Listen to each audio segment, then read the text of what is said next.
جرابوں پر مسح کرنے کا حکم، کیا جرابوں پر مسح کرنے سے پورا وضو ہو جاتا ہے یا نہیں؟ جبکہ اکثر جہاں ہم جاب کرتے ہیں وہاں بار بار جوتے اتارنا یا جرابیں اتار کر پاؤں دھونا مشکل ہوتا ہے۔ خرم صاحب کویت سے۔ یہ بھی 15ویں صدی کی ایک بدعت ہے جس کا اس صدی سے پہلے کہیں کوئی ثبوت نہیں ملتا کہ عام جرابوں پہ بھی لوگ مسح کرنے لگے، اور بعض علماء نے اس کے جواز کا فتویٰ دیا ہے، لیکن یہ اجماع امت کے خلاف ہے۔ چاروں اماموں کا اجماع ہے کہ موزوں پر مسح کے لیے کچھ شرائط کا پایا جانا ضروری ہے، اور ان چاروں فقہ کے نزدیک یہ جو آج کل جو ساکس ہم پہنتے ہیں ان پر مسح بالکل جائز نہیں ہے۔ اس کی بڑی وجہ یہ ہے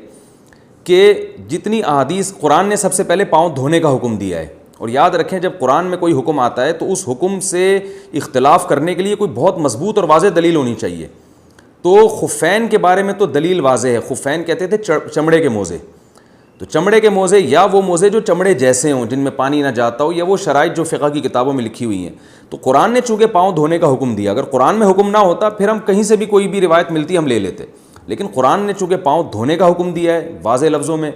تو اب وہ متواتر قطعی ہے، اس سے انحراف انہی خاص شرطوں کے ساتھ کیا جائے گا جن پر بالکل واضح اور صریح احادیث موجود ہوں۔ تو واضح اور صریح احادیث صرف خفین کے بارے میں ہیں، اور خف عربی میں کہتے ہیں یہ جو چمڑے کے موزے ہوتے ہیں ان کو خف کہا جاتا ہے۔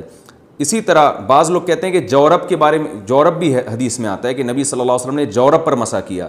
یاد رکھیں نبی صلی اللہ علیہ وسلم کے دور میں یہ والے جورب تھے ہی نہیں، یہ جو ہم موزے پہنتے ہیں نا بوٹ کے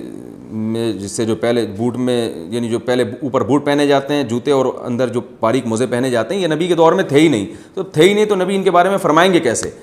صحابہ کرام جو موزے پہنا کرتے تھے وہ تو جوتوں کے بغیر بہت لمبی اس میں وہ پیدل چلا کرتے تھے، بہت لمبی واک کر سکتے تھے، وہ اس میں سفروں پہ چلے جایا کرتے تھے وہ موزے پہن کے۔ تو یہ جو آج کل کے موزے ہیں یہ نبی صلی اللہ علیہ وسلم سے اس کا ثبوت ہی نہیں ملتا، تو اس کے بارے میں احادیث خاموش ہیں، تو اس لیے اس کے بارے میں یہ فیصلہ کرنا کہ اس پر بھی مسح جائز ہے یہ کسی بھی حدیث میں نہیں ملتا، کیونکہ جورب کا جو تذکرہ حدیث میں آتا ہے تو جورب خفین کو بھی کہا جاتا ہے،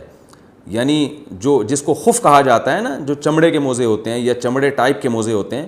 تو جورب اس کو بھی کہا جاتا ہے۔ تو آپ جورب سے یہ والے جورب مراد لے لیں، یہ کسی امام کا مذہب نہیں ہے، نہ اسلاف میں سے کسی ایسے امام سے ثابت ہے جن کی امت میں اتباع کی جاتی ہے۔